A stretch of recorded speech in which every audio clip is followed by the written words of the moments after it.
AIDS শব্দটি শুনলেই আমাদের মনে ভয়, সংকোচ বা লজ্জার একটি মিশ্র প্রতিক্রিয়া হয়। আমরা দ্রুত এড়িয়ে যেতে চাই বিষয়টি। যতই এড়িয়ে যেতে চাই না কেন, এইডস কিন্তু আমাদের পিছু ছাড়ছে না। 2024 সালের ডিসেম্বর থেকে 2025 সালের নভেম্বর পর্যন্ত বাংলাদেশে মোট 1891 জন এইচআইভিতে আক্রান্ত হয়েছেন। এক বছরে আক্রান্তের সংখ্যা সাম্প্রতিক বছরগুলোর মধ্যে সর্বোচ্চ। এই এক বছরে এইডসে মারা গেছেন 254 জন। সবচেয়ে উদ্বেগজনক খবর হলো বাংলাদেশের তরুণদের মাঝে উল্লেখযোগ্য হারে বেড়েছে এইডসের ভাইরাস এইচআইভি সংক্রমণের হার। 2025 সালে নতুন শনাক্ত এইচআইভি আক্রান্ত ব্যক্তিদের মধ্যে 42% অবিবাহিত তরুণ তরুণী, যা কিনা 2024 সালে ছিল 31.5%। অর্থাৎ গত এক বছরে তরুণদের মাঝে এই ভাইরাসে আক্রান্তের হার বেড়েছে 10%-এরও বেশি। নতুন রোগীর সংখ্যা 25 থেকে 49 বছর বয়সীদের মধ্যে সবচেয়ে বেশি হলেও 20 থেকে 24 বছর বয়সীদের মধ্যে এই রোগ উল্লেখযোগ্য হারে বাড়তে দেখা যাচ্ছে। বিশ্ববিদ্যালয় শিক্ষার্থী, সদ্য কর্মজীবনে যোগ দেয়া তরুণ এবং শহরমুখী যুবকদের মধ্যে এই ঝুঁকি বাড়ছে। এছাড়া এইডস রোগীদের একটা বড় অংশ প্রবাসী কর্মী ও তাদের পরিবারের সদস্য। আগে ঝুঁকিপূর্ণ 4 ধরনের জনগোষ্ঠীর মধ্যে নতুন রোগী বেশি পাওয়া গেলেও গত বছর সাধারণ মানুষের মধ্যে সংক্রমণ বেড়েছে। এর পাশাপাশি রোহিঙ্গা ক্যাম্পগুলোতেও এইচআইভি আক্রান্ত ও মৃত্যু বাড়ছে। এই পরিস্থিতি জনস্বাস্থ্য বিশেষজ্ঞদের মধ্যে নতুন করে উদ্বেগ সৃষ্টি করেছে।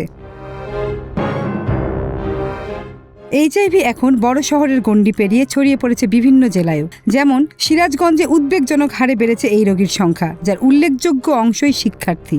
2020 সাল থেকে 2025 পর্যন্ত এ জেলায় 255 জন পজিটিভ রোগী পাওয়া গেছে।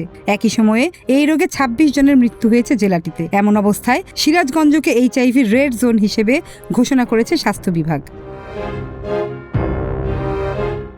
সীমান্তবর্তী জেলা যশোরেও আশঙ্কাজনক হারে বাড়ছে এইচআইভি সংক্রমণ। বিশেষ করে তরুণদের মধ্যে এই সংক্রমণের হার উদ্বেগজনক। যশোর 250 শয্যা হাসপাতাল সূত্র বলছে, 2025-এর জানুয়ারি থেকে অক্টোবর পর্যন্ত এইচআইভিতে সংক্রমিত ও আক্রান্ত হওয়া 40 জনের মধ্যে 25 জনই শিক্ষার্থী। যেখানে 2024 সালে মোট 25 জনের মধ্যে শিক্ষার্থী ছিল 12 জন, সেখানে 2025-এ মাত্র 10 মাসেই সেই সংখ্যা দ্বিগুণ ছাড়িয়েছে। এসব শিক্ষার্থীদের বয়স 17 থেকে 23 বছরের মধ্যে। খুলনার চিত্র একই রকম। চট্টগ্রাম বিভাগে গত এক বছরে নতুন করে 75 জনের শরীরে ভাইরাসটি শনাক্ত হয়েছে। এই হিসেবে প্রতি মাসেই অন্তত 6 জন ভাইরাসটিতে সংক্রমিত হয়েছেন। কেন বাড়ছে তরুণদের মাঝে এই মরণঘাতী রোগের সংক্রমণ? বিশেষজ্ঞদের মতে নানা কারণের মাঝে উল্লেখযোগ্য কয়েকটি কারণ হলো: 1. ইনজেক্টেবল ড্রাগের ব্যবহার, যেখানে একই সূচ একাধিকজন ব্যবহার করায় রক্তের মাধ্যমে সংক্রমণ দ্রুত ছড়ায়। 2. ঝুঁকিপূর্ণ যৌন আচরণ, একাধিক সঙ্গী কিংবা সঙ্গীর স্বাস্থ্য অবস্থা সম্পর্কে না জানা। ও 3.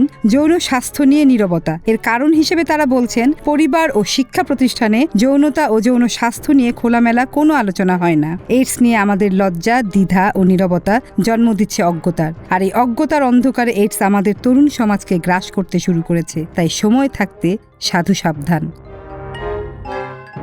মনস্বিতা বুলবুলি, দিনকাল ডিজিটাল।